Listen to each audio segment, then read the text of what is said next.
go ahead and get started. First off, thank you everyone for joining our last community of practice meeting this year, actually. So thank you again. I know December is a very busy time for everyone. So I'm winding down for the holidays. So again, appreciate everyone's time in joining.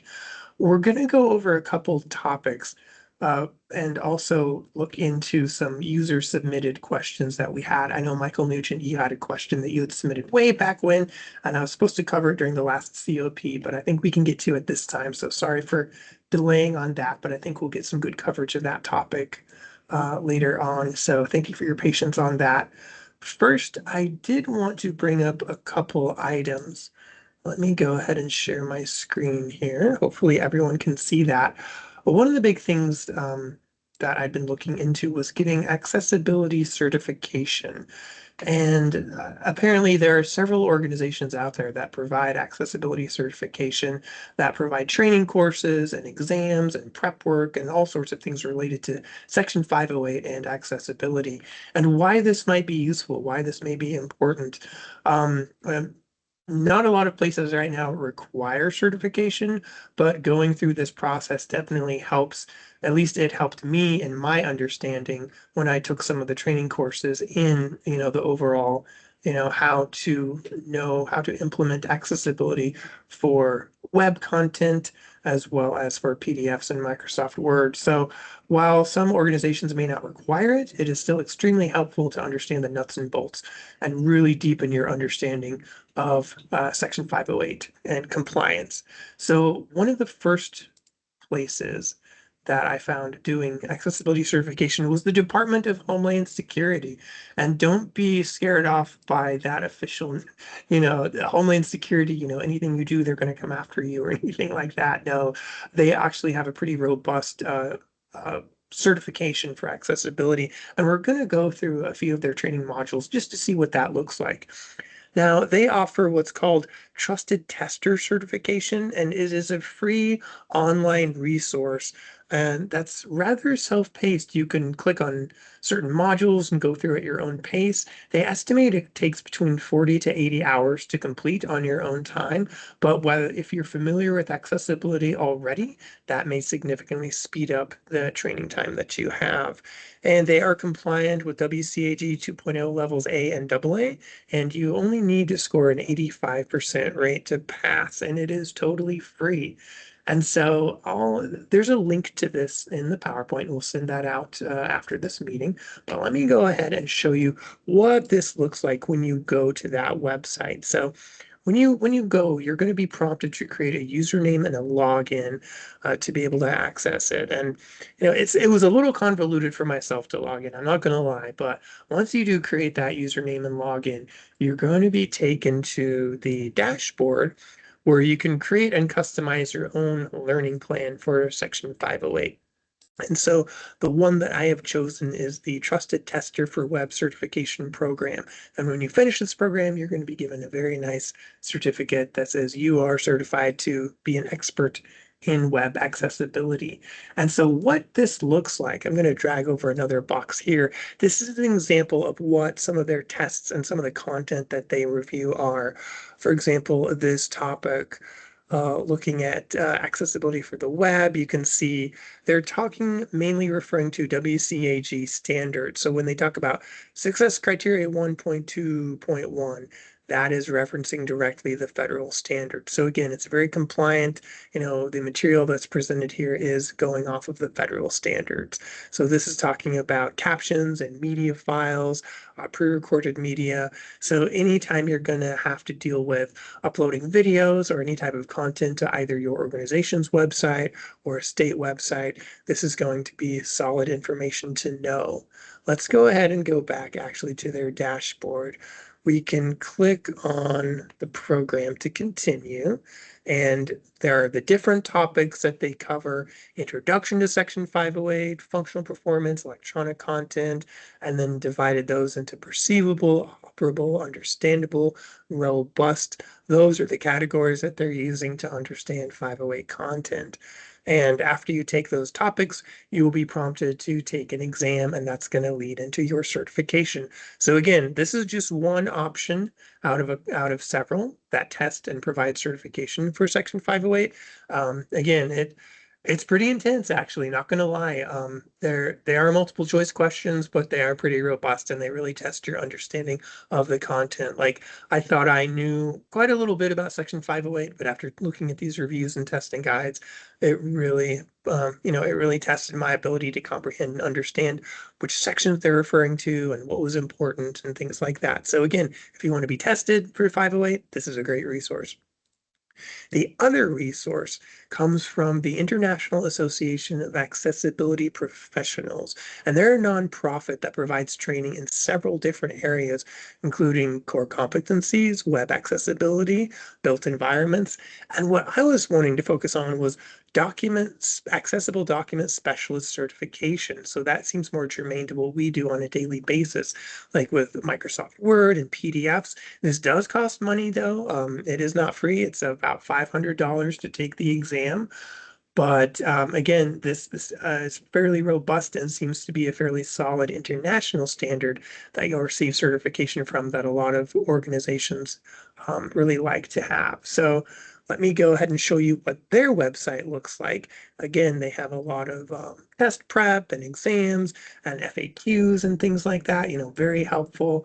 And onto this next page here, here are the different certification options. Again, if you want to learn about the web, be certified in other areas. But again, I was more interested in the accessible documents. So you click on that, and that's going to take you to how to apply for an exam. And this is actually in person. They're gonna send you a packet of materials, and when you take the exam, you're actually going to go to a designated testing center to take that exam.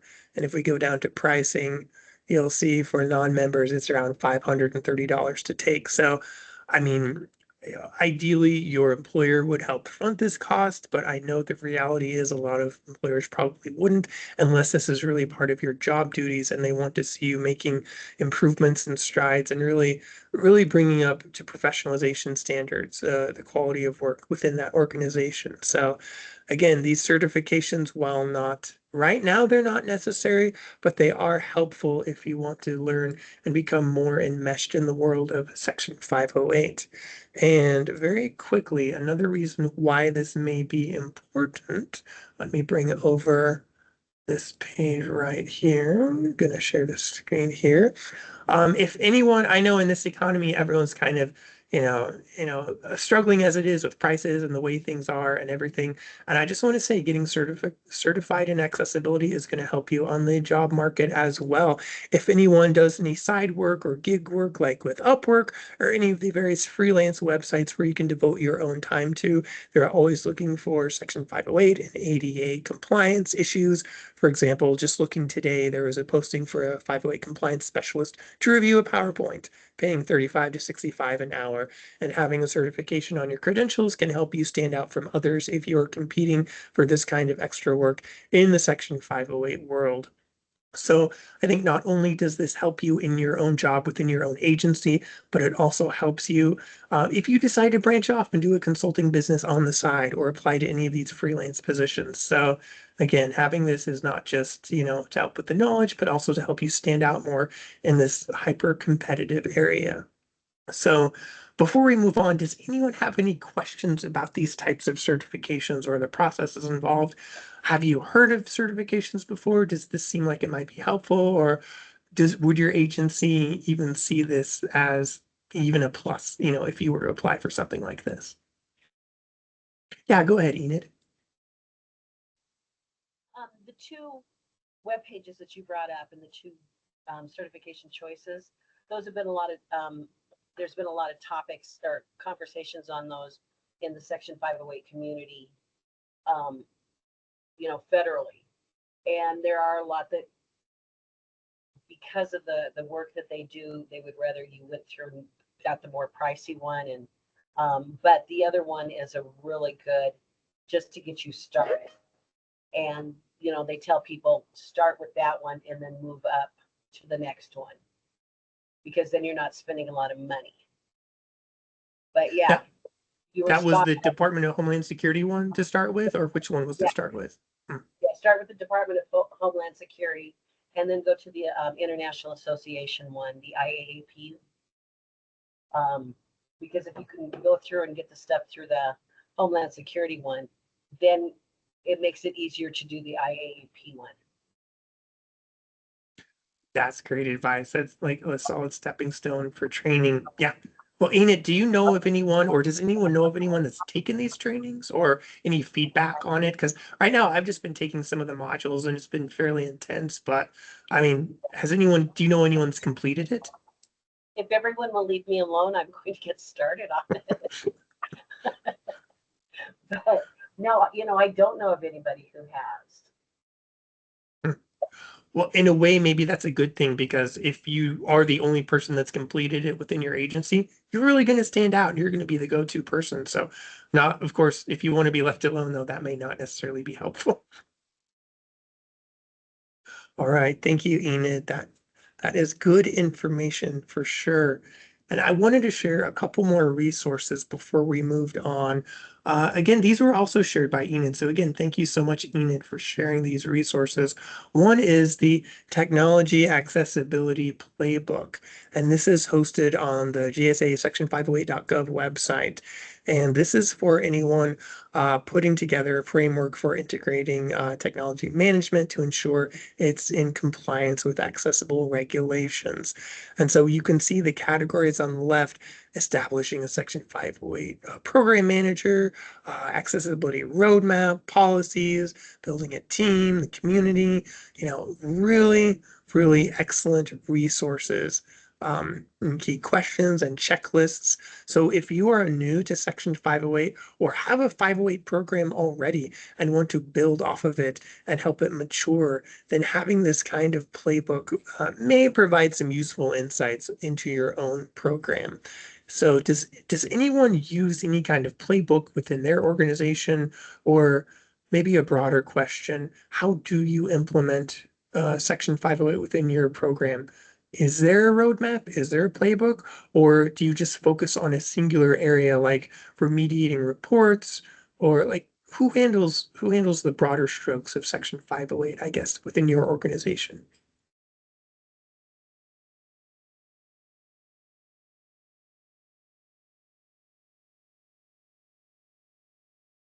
I think I'll go ahead and start. I think for ours within the Oklahoma Department of Transportation, we have the Civil Rights Division that handles a lot of the accessibility issues. And we're mainly kept out of a lot of the conversations going on there. Our main focus is solely on the research reports. So when there's anything to do with like website or designing or building, outside of what we put on our library homepage, in our catalog, we're mainly just focused on the reports. So is anyone else more integrated than that or less integrated? Or how much do you work with your accessibility partners within your agency?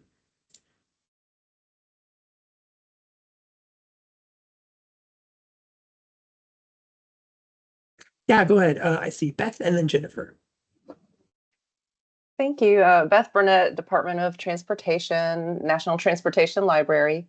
So the DOT does have an accessibility, I think several compliance officers, and they coordinate trainings within the Department of Transportation. And annually, we have to fill out some paperwork that goes to I think the GSA. So but it's mostly related to web accessibility. And I'm a lot more interested in documents just because of the nature of my job. But yeah, we're invited to attend the meetings and get informed. Not anything at the decision-making level, but we do get information. That's great. Thank you, Beth. Do you have like a liaison you work with within the agency for that, or is it kind of incumbent on you to reach out and ask people? I think it's I've gotten on an email list, and the liaisons do all the work of advertising things and coordinating what needs to be done in terms of compliance and filling out all the paperwork. Okay, that's awesome. Yeah, It's always good to thank have you. that support. Thank you. Yeah. And go ahead, Jennifer. I saw your hand up. Yeah, I don't know if I was just writing out. What I know it to be is the Michigan Department of Civil Rights kind of leads the charge with Section 508 and accessibility. I think they're starting to coordinate, I think within the last year, with departments to provide training. And so from what I've seen at the training, it was mainly our communications and web group, and then myself, and then also our DEI group, I believe, is trying to work on that. We're trying to kind of spread um, that responsibility across the department, so everyone kind of is responsible. But those are the two main ones that stick out: is the civil rights and DEI groups handling it here. Okay. Wow, that's interesting to see it cross over into multiple groups, though it totally makes sense. That's fantastic. Any other comments before we move on? Right. Excellent. Good discussion though so far. I did want to bring up, there was one other item. Let me see if I can find that. There is going to be an accessibility forum. And again, thank you, Enid, for sharing this one. The Interagency Accessibility Forum is going to be held May 20th through the 22nd at the National Science Foundation. So look forward to that. It's going to be uh, in person with a virtual attendance option. And so registration is going to be opening in the spring. And so I think if you're interested in any kind of accessibility topics, this would be a great conference to attend. Enid, had you attended this one, or has anyone attended a conference hosted by this group?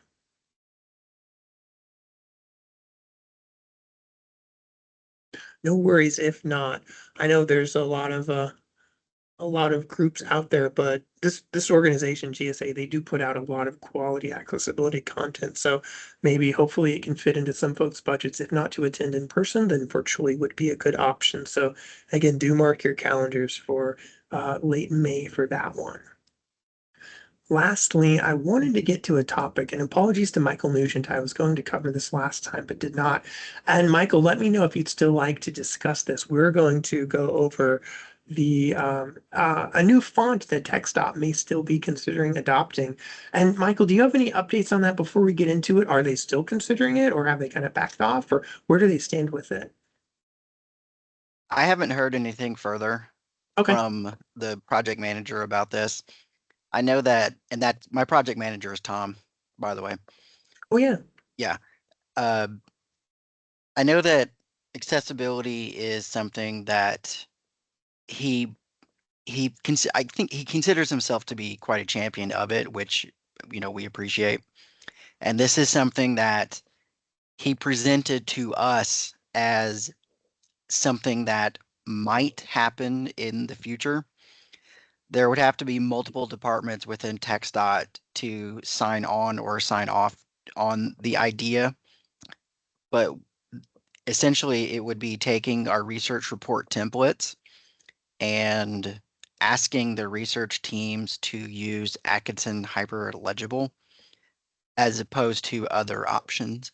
And then when he sent the original email to me, Brianna, and Jeffrey, he was asking for, do you have any thoughts on fonts? Just any feedback that we had. Oh yeah, and I have taken a look at this too, and it does seem, I mean, it seems promising, but I wonder if there's any pushback too. Like, does this meet certain standards? I know it mentioned it came from what organization was it? The Braille Institute that was developed in partnership with them. So I wonder if anyone has heard anything about this font or if there's been any discussion of changing fonts within your own agency. Because I know for Oklahoma being so close to Texas, usually as Texas goes, so goes Oklahoma. So that would be interesting. I see Jeffrey, your hand is up. Whoop, there we go, Mike. Okay. Yeah, I've been a bit of a font nerd off and on during my time, and I've heard about this font and watched a lot of other font nerds talk about this, and they all bring up a really good point in that it's very difficult to tell when something is more legible than not. There's not a really good test for this, and no one has done a very clear, um, controlled test study. that will really tell one thing or another. Because this is not the first attempt to get a font that is really good and clear. There was another one that was created a few years ago, about 10 years ago, for people who were dyslexic. And the font itself looked a little weird because all of the bottoms of the font were super thick and the tops were super thin. So it was like you were looking, uh, it's like the ink ran down the page on every line. But it was effective. I could use it and I could read pretty quickly with it. I'm dyslexic. And but it didn't work for everyone. And this is the same thing is true for this font. The limited studies that have been done on this font have given good results, but not perfect results, and not results that have been scientifically rigorous enough to be say, this is the new way to do it. Because a lot of times it is very case by case sensitive. And some fonts will just not work appropriately in all situations. Also, for instance, I don't know how well these fonts will do as knockout fonts. How well do these fonts do at different grades of contrast? Right now, we're looking at them as the font itself is black on a white or off-white background. But what if you reverse that? Or what if the background is a color? It's there's so many variables that go into it that it can be hard to nail it down and say this is the new font that everybody should use all the time. I mean, for one thing, that sentence doesn't really make sense. Part of the joy of fonts is that there's a huge variety of them, and you should at least, in most documents, use two, maybe three, in order to do different levels of document and give it a different level of importance to certain areas. Thank you. That's a great opening discussion to see, what does make a good font, what makes it worth incorporating, if it hasn't been tested, you know, does that mean the agency should be the test subject? That's a good question. And Katie, I see your hand up. Yeah, we went through a brief discussion with our, was it the Research Office of Innovation here at ODOT, and a couple of people were really on board, but most people just pushed back, like, why do I have to use this? What I'm using is fine now. Give me an explanation for why I have to use this. And so other people could read it, was not adequate. And so it just kind of fell by the wayside. It didn't really go anywhere. Thank you, Katie. That's a good point about pushback. Anytime you introduce something new, there's always going to be a group of folks saying, why do we have to do this? So instituting something new for the report template, that could be a big ask. So, but that's interesting. It sounds like there's going to have to be more testing done, going to see who implements this. Yeah, and Michael, keep us posted on what happens at TxDOT if this goes anywhere. Do you have any questions you'd like to ask the group about this or anything related to fonts? Well, when this was presented to us, Tom was interested in knowing if anybody else at DOTs across the nation, if this is something they are considering, or if anybody has actually made a change to a different font specifically to address accessibility. He was just curious to see what people are doing. Yeah, I'll throw that out to the group. Has anyone made any changes like that?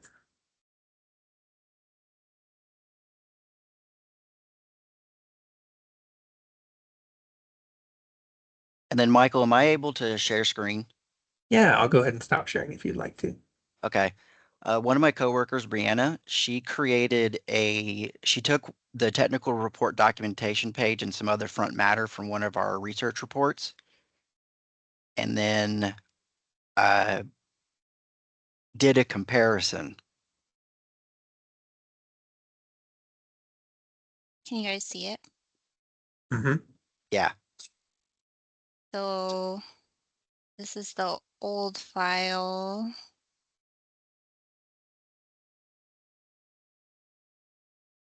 And then the new file. So you can see it puts a little slash through the zeros.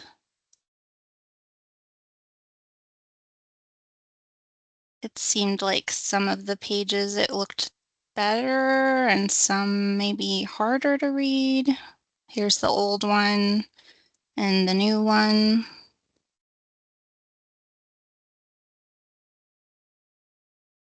I think where it was definitely worse for me was when it had 100,000 and then there's a row of those zeros in the new file compared to the old one. I found that distracting.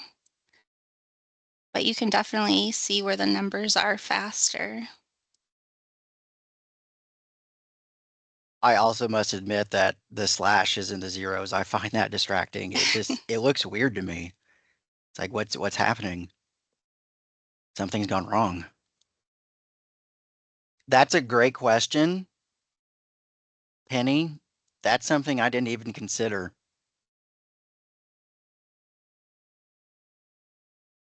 And for the sake of anyone It watching should visually without the chat, Penny asked, did they mention how it does with screen readers?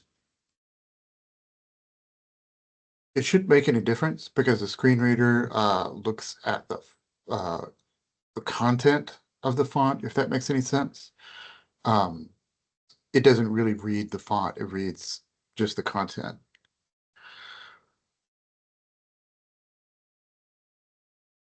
So which of these reports then is going to wind up as the final one deposited in the library? The one on the left. Okay. The original, yeah. Yeah. The idea was just to play around with it, to give us an opportunity to see what it actually looks like. Mm-hmm. I'm pretty sure this report's already been deposited. Mm-hmm. Did it change any of the either margins or pagination or, alter how things are presented, like total number of pages, that kind of thing? No. Everything looks the same there. Interesting. I know sometimes when we change ours, it'll shift a graphic down or, change something subtly that we never even think about. So if it keeps everything the same, yeah, I mean, they look very, very similar outside of the zeros you mentioned. Yeah. Mm-hmm. Wendy Davis asks, what font is the original report? I want to say Arial.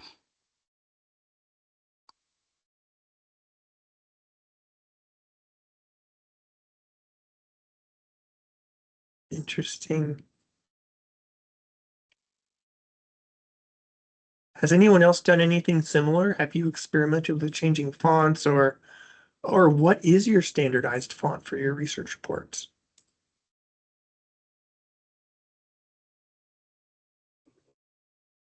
Sans serif for us. Anything that's a sans serif because that's 508 compliant. I know that the Section 508 community goes back and forth on fonts.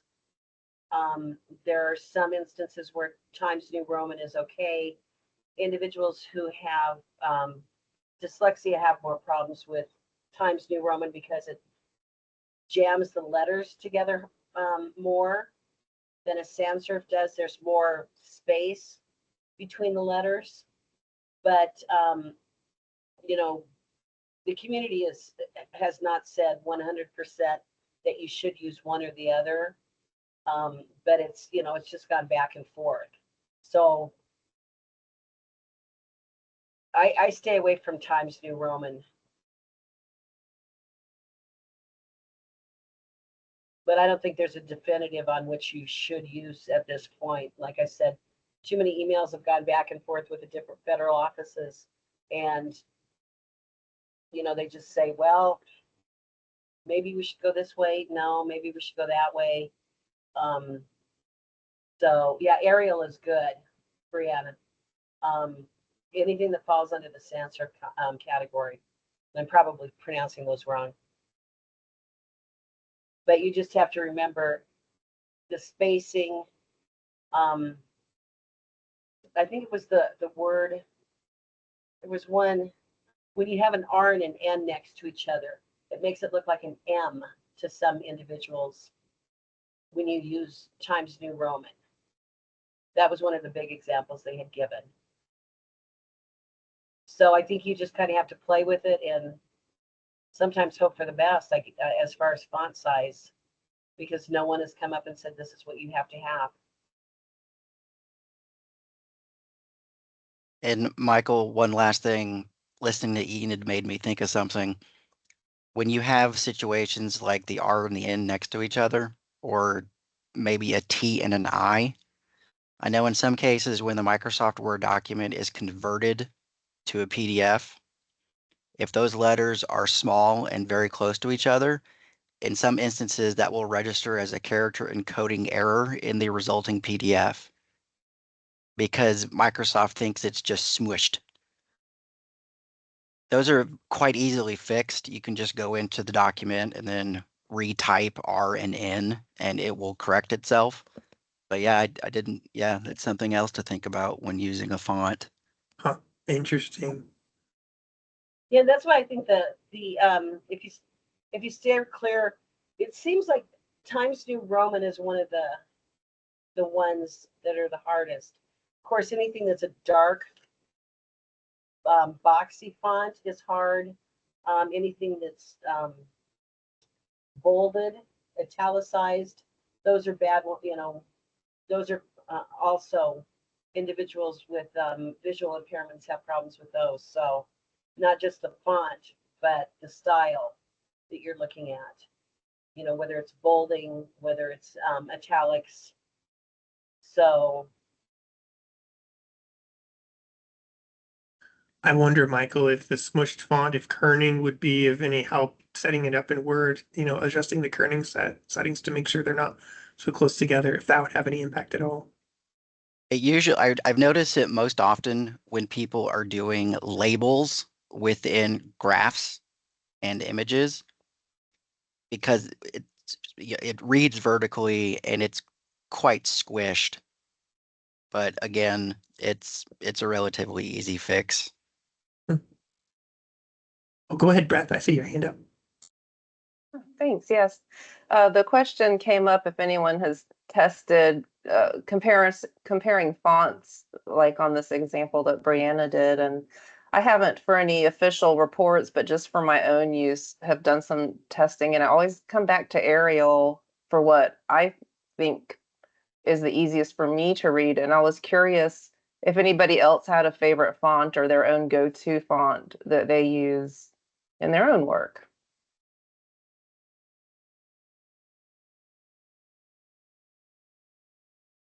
I like Franklin Gothic.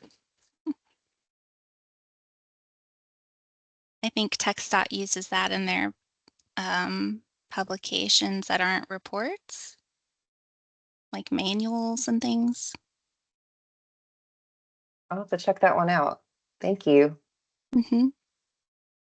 I'm pretty sure we do Arial as well. Katie, you can correct me if I'm wrong, but pretty sure our final reports are Arial. That sounds right. There's actually a quiz from the Washington Post to help you pick font choices and see what's best for you. So hold on, I'm getting the freebie version here and I'll share it with you. Thank you, Katie. Quizzes are always fun. Rosalind says Calibri for me. It's the default in Word now. Was it always the default? I don't remember. Michael, Mary Moulton also sent us something on choosing fonts, and I cannot find that email. Do you remember? And I don't know if it was the New York Times one or what, but there was something that Mary Moulton had sent us regarding choosing, and I'm not finding it right now. Yes, I think I just found it. This was on July 20th, 2023, I think. Maybe I'm wrong. Hang on, let me see. How far back does this go? Um,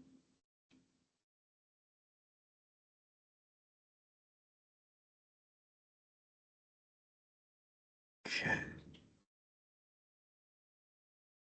Oh, Mary did send us something on the Atkinson accessible font.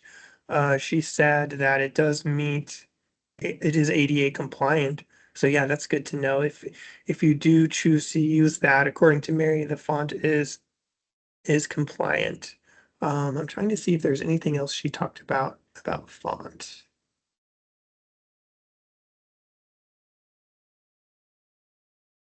Let's see. I'm not seeing it right offhand, but I remember we did have some discussion way back when. Hmm. It does sound like Arial is the most prevalent font. Oh, and there's a conversation going off on the side too. Let's see, Calibri, and then Rosalind says Times New Roman looks old-fashioned. It used to be the default. Kind of agree with that. Katie, they recently switched it to Aptos for everyone. You're right, now that you mention it. I think that's what my email defaults to as well. Um, and Wendy says, I like Aptos, but it produces some scanning error. Not sure what it is. I just hear the frustration from the next cube. Yeah, I think all of my emails defaulted to Aptos, so I probably need to change that back to Arial or something to make sure it's accessible. Interesting. Well, I think we do have a winner so far in Arial. That seems to be the most popular font. Does anyone here not use Arial? I forget. Rosalind, I think you mentioned Calibri. Anyone else? Any other fonts?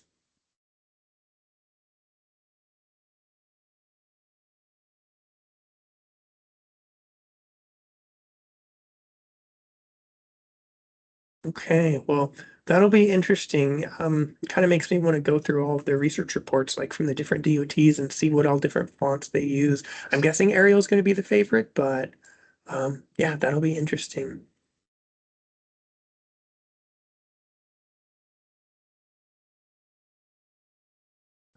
All right. Yeah, that's kind of it as far as items we had set for discussion. So I'm going to throw this back to the group. If anyone has any burning accessibility questions, any issues that have come up recently, any challenges, or maybe any triumphs that you'd like to share in your own journeys with accessibility. Yeah, go ahead, Enid. The accessibility portal, and I'll have to find that. I can't remember if I sent you the information, Michael, or not. They're going to be having webinars regarding accessibility and artificial intelligence. So Section 508, artificial intelligence, how the two of them are going to learn to coexist in our world. And they've got a lot of webinars that are going to be coming out in the next year. So I'll make sure that I send all those dates and registrations and everything to you. But that would be something I would look at, because the watermarking is a big thing, but there are also little teeny tiny tells that get thrown into that you and I don't see on the front side, but they get thrown on the back side that do mess up machine readers. And so, when you're using different artificial intelligence tools, you could be, you could be looking at your document on the front page and thinking, oh, I've got everything. My headers are set the way they're supposed to be set. My margins are the way they're supposed to be. My fonts the way it's supposed to be. My sizing, all of that. But if you throw anything in there with using artificial intelligence, you might then on the backside that you don't see have something in there that will cause a reader to go through and read and will stop at where the information from the artificial intelligence tool comes in and jump it, just like it used to do with photos before they did the alternative text. So it could cause a bigger problem in the long run. So it's just something that you need to keep in the back of your mind when you're using that. Will it be doing more harm than good? And will it be caught by an accessibility checker? It may not be. That's still a question that's out there, because it's the checkers are not catching the watermark issues. So Interesting. Yeah, if you could send those links along, yeah, I think that'd be yeah, as they fantastic. come through, I've been trying to send them to you guys, hoping that you get on their list pretty soon, because you've attended some of the meeting, some of the webinars and whatnot. But yeah, it's a great tool to have, and they send stuff out all the time. So, but AI is it's everywhere, and it's starting to muck up the Section 508 lifestyle. That's a great segue too, because I think next time we meet, we're due for another co-meeting with the AI community of practice. So, that's going to be the big thing. Like, is AI, is it a flash in the pan? Like, is it going to be the next bubble to burst, or is it just going to keep on going, making all our lives even more interesting than they already are? So that's going to be interesting to see.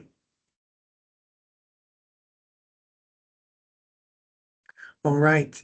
Anyone else? Any comments? Anything you've experienced with accessibility lately? Anything you'd like to talk about? Yeah, go ahead, Jennifer. I recently ran into, and I have no idea if I just don't know how to use Word anymore. Does anyone run into issues with repeat header rows with tables? Because it seems like I'll click repeat. I just had a report that they didn't repeat header rows. They didn't change it, and so they sent a Word document, and I was like, well, I can just hit that button and make it work. Turns out I can't figure out, even when I make a fresh Word document, because I just wanted to just check, I'm like, are my instructions right?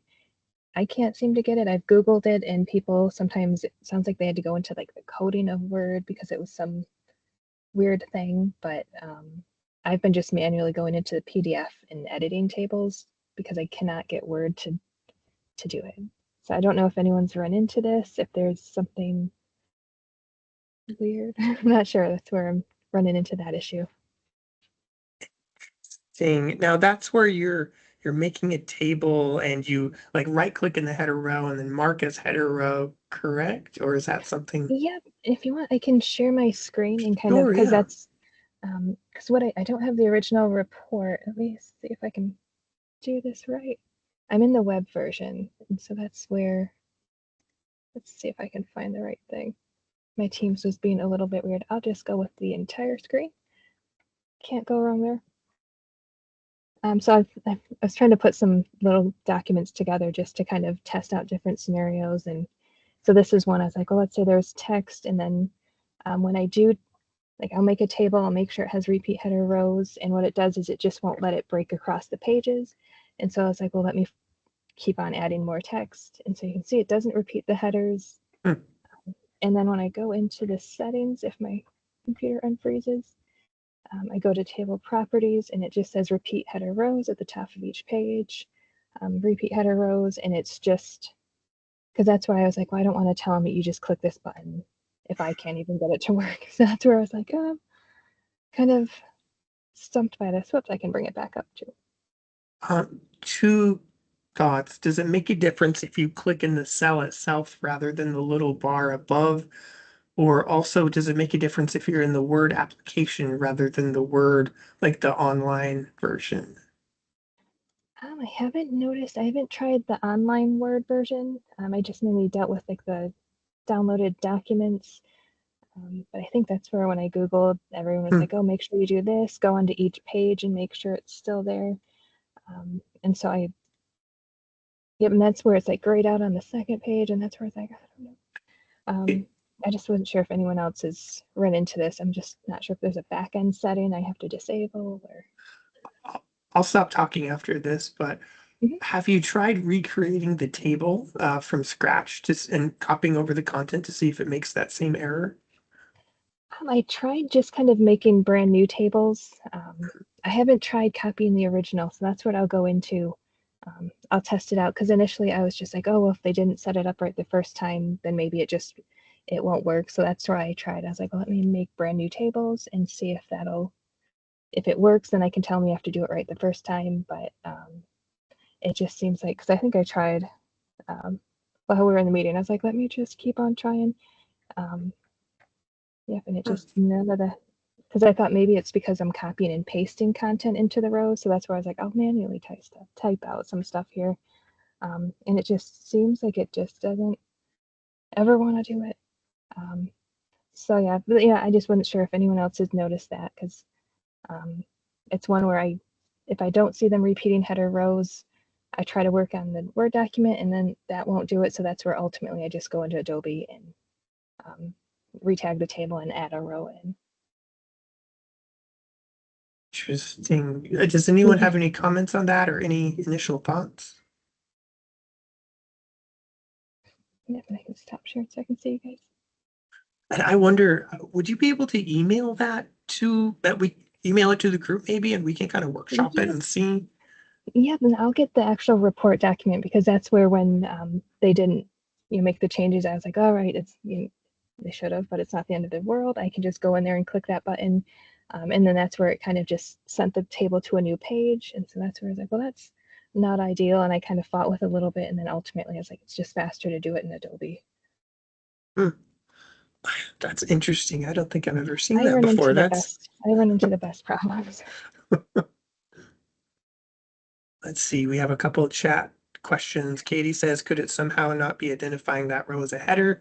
I'm not sure how to fix that. And then Rosalind says, it seems like it should add the header automatically on each page. Yeah. I think.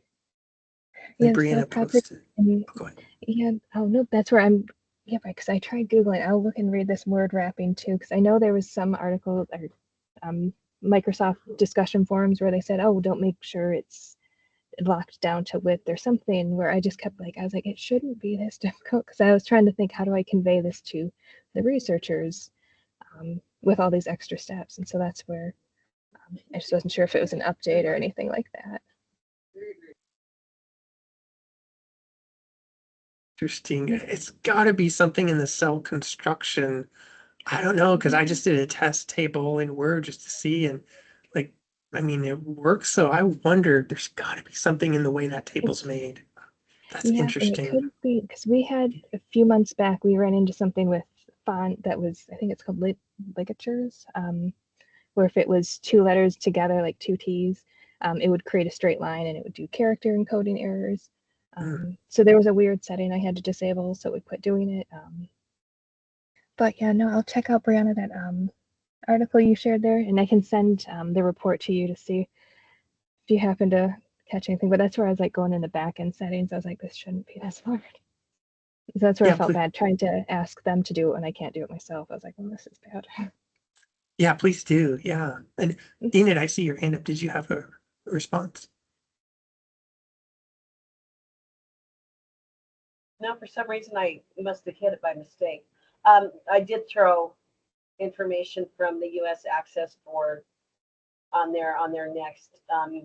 They do have their preliminary findings on developing artificial intelligence and AI or AI with just people with disabilities, and so I don't know what all their findings are yet, but that might be something that is of interest to people.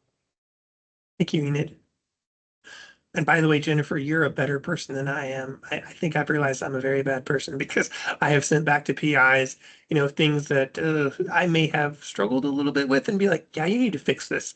So in our contract language, we have it on PIs like they need to make it accessible. We're not the ones making it accessible. We just provide recommendations. So it's like, okay, ball's back in your court now.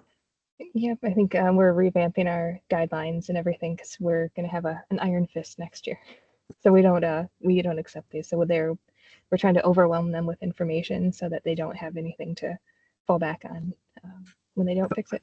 So That's always good. fingers crossed. Yeah. We all need that iron fist. It's nice sometimes as a librarian to have that.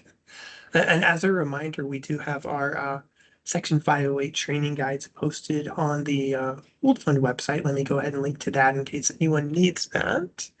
Going to post that in the chat. We had a pretty robust discussion um, over accessibility, Section 508 training. So yeah, if anyone would like to reference those training tools, those are there and freely available. So yeah, so thank you, Jennifer, for that. Very interesting problem. I haven't seen that. So I think we look forward to the document and we'll take a look at that. And if we find out anything, hopefully between all of us, we can figure something out. So that'll be fun to work on. Does anyone else have any other 508 accessibility issues they'd like to throw up or anything you'd like to talk about related to that?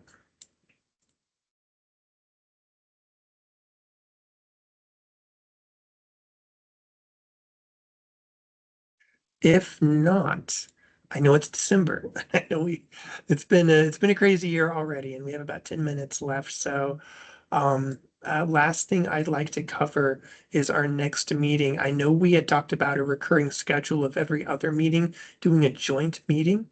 I know other communities of practice have expressed interest in doing joint meetings with the 508 group, since 508 kind of touches on a lot of different areas. So, I'm not sure if we're scheduled to do a joint one with AI next time, or if there's another group present that wanted to do anything. I'll throw it out, I guess, to AI first, since we were on the schedule first. Katie, Enid, or Jeffrey, did you guys want to do a joint one next time, or do we want to save that for later? I think we talked about it, but we didn't make a decision. I will defer to the group if we need to let them borrow you for a little bit.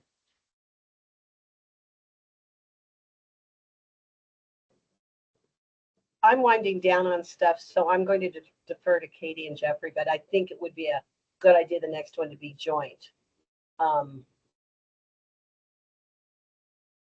that I'm going to leave it up to them to decide. Yeah, if it's a joint meeting, then I'd like to know a little bit about what your topic on the 508 is going to be first, so that we could match the AI topic.